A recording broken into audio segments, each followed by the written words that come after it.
Hello,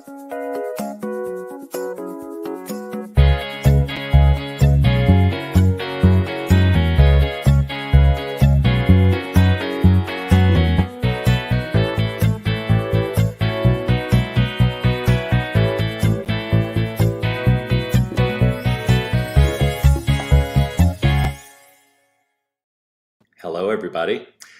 It's a glorious Friday. It is September 8th, 2023. It's 8:30 a.m. right here in Tucson, the old Pueblo, my hometown where I was born and raised. And it is time, once again, for our mindful moment.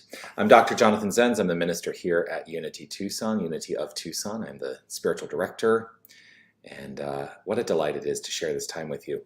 So what is this mindful moment? It is a mental moment too. What is the mindful moment? It is an opportunity where we gather together every single weekday at about 8:30 in the morning here on Facebook or YouTube, wherever you're watching from. We're all gathered together. And we engage in some discussion about spiritual ideas and engage also in the practice of affirmative prayer. Why do we do this? And why do I do this every weekday? Well, prayer, affirmative prayer, is one of the primary tools we teach in Unity to address the circumstances of our lives and to create change in our lives. So that's why we do this. Why do I do this every single weekday? Well, when I am consistent in my spiritual practice, the quality of my life is enhanced. So life just gets better all around. Whether you're watching live or on the replay, I would love for you to post a comment and let me know that you are here. Let's see who is joining us so far this morning. Sherry, hello, hello. Grateful to see you and your beautiful lotus flowers there. Marvis saying good morning to us with her sunshiny emoji there. And good morning from Anita, and some hearts from Anita as well. Grateful to see you. Always a delight. I do want to offer my reminder to you. You know what I say. But it's nice to hear it, I think. I like to remind myself. So, hear these words. I invite you into a feeling around these words. You are love. You are light. You are life. You are magnificent. And I am so grateful that you shine your light and share your magnificence with all of us. Thank you so much for doing that. And you know what? I always like to offer the reminder too. You don't have to do anything special to share your magnificence. Just show up as you, authentically you. That's all you need to do. Just show up as authentically you. So today, one of the things I wanted to talk about, I wanted to ask this question. How do you define a mistake? How do you define a mistake? Something to just consider and think about, because we have a specific approach to the construct and the concept, the mental construct we have in our minds, to the belief in mistakes in Unity, in the New Thought movement. You know, I've talked about it before, that a mistake is a mistake, right? It's a mistake. It is a take that is missed, where we've missed the mark in some fashion. Now, there are the schools of thought that would call that, sin. Self-inflicted nonsense. That's what sin is. And oftentimes that self-inflicted nonsense shows up in our lives as what we would define as a mistake. But here's the thing. How do you define a mistake? Part of the reason I ask it in that way is because it's only a mistake if you define something as a mistake. And so how might it change your perspective and your experience of life if you decided there were no mistakes? That everything is the outflow of perfection, even if it doesn't feel so good in the moment.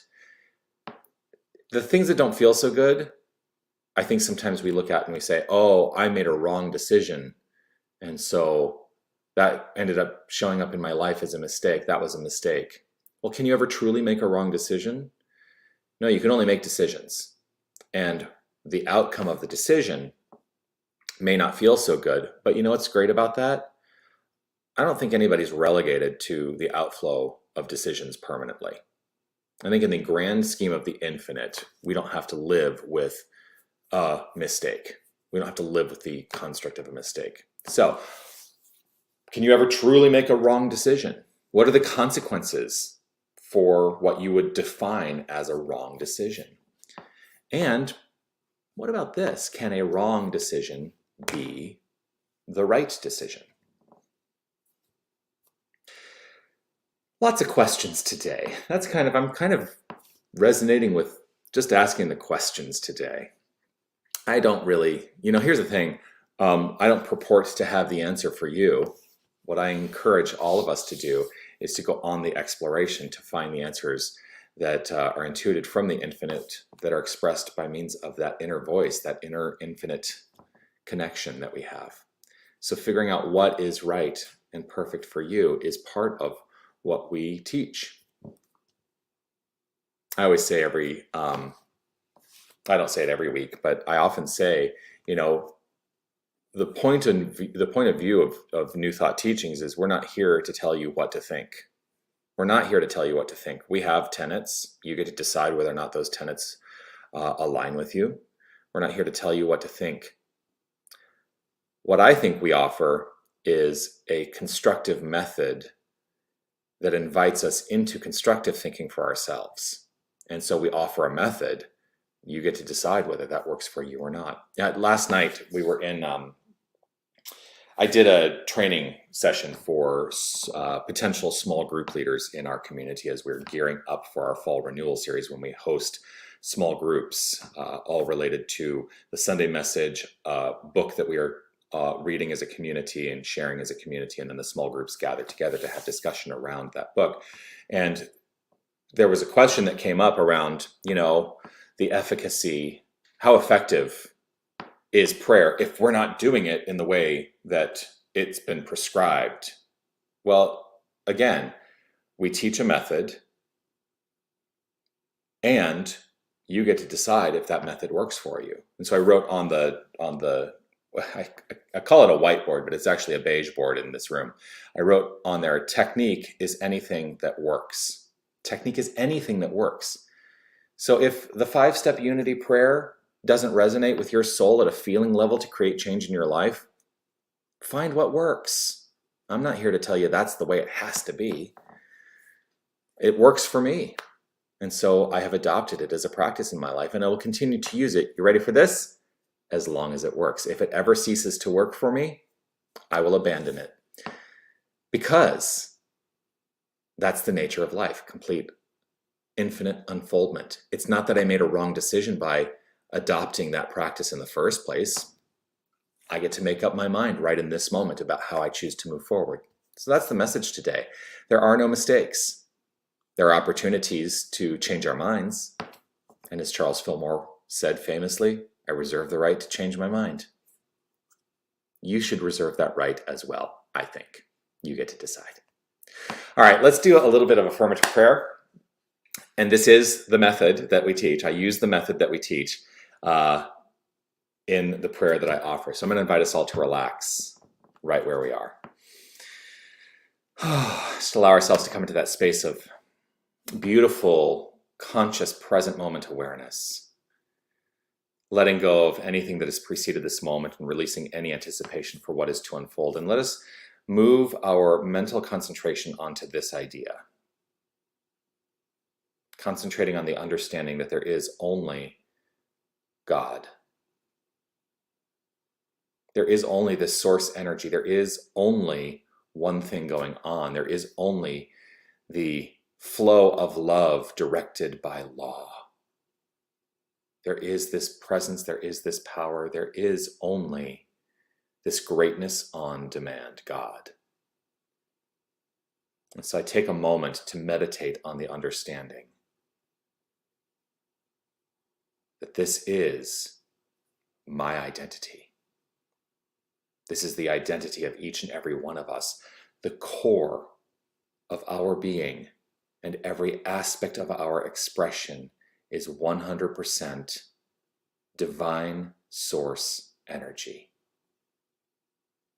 There can be no separation from the infinite, so I accept this in my own heart as my identity, and I recognize this as the identity of each and every person I encounter, everyone within the sound of my voice.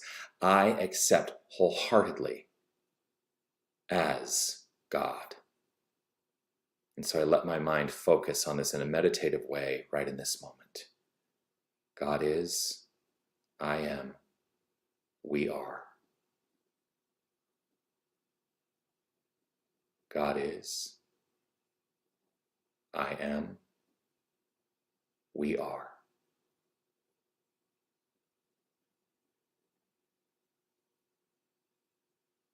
Allowing this to be the basis from which I make these affirmative statements, I know that these statements are truth realized. I hold firm in my resolve that there are no mistakes. I hold firm in my resolve that there are no wrong decisions. I hold firm in my resolve that the outflow of life is letting itself be known through activity.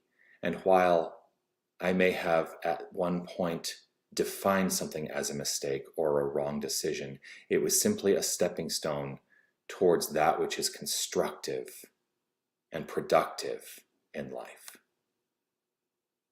I hold firm in my resolve that this is so. And so I welcome the flow of life.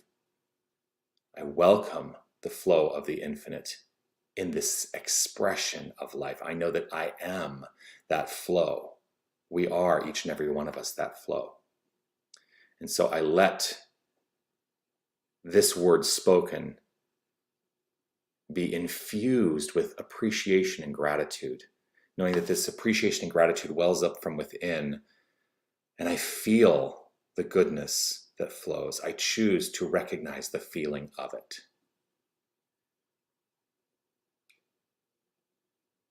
And so I let it be. I relax, release, trust, and know. I release this word as law, directing the activity of love, which is the infinite creative power. And being so directed, I affirm it easily, effortlessly, and gratefully by saying, and so it is. Amen.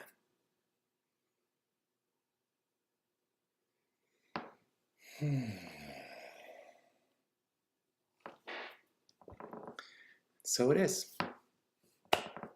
Always a delight to spend some time with you. I look forward to seeing you again on Monday for the Mindful Moment. But hey, you can join us on Sundays if you would like. Sunday, we have our celebration service at 10 a.m. Arizona time. If you are not in Tucson, you can always stream the service at unitytucson.com. The live stream player is now right at if you scroll down on the homepage, it's on the homepage itself. And we'd love to see you there. We also do stream to Facebook and to YouTube simultaneously, so we'd love to see you. Lots of other stuff going on. I do want to remind you, actually, I'm going to pull this up, because next week, Wednesday evening, we are going to be celebrating the World Day of Prayer. And what happens is next Wednesday evening, there's an opening ceremony. It's going to be starting at 5 p.m. Arizona time. An opening ceremony to launch the World Day of Prayer, which continues for a full 24 hours. The opening ceremony is going to be live streamed from Unity Village. We're going to project it here in our sanctuary. We'd love to see you for that. On Thursday morning, the 14th, we will be live streaming a panel discussion that is also going to be coming from Unity Village. It was pointed out that Reverend Ellen Davenport is one of the panelists for that discussion, and she is the author of the book that we're using for our fall renewal series this year. So if you are interested in checking that out, we'd love to see you there for that. Then, after that panel discussion, we're going to go into an extended period of prayer vigil in our sanctuary from 11 a.m. to 5 p.m.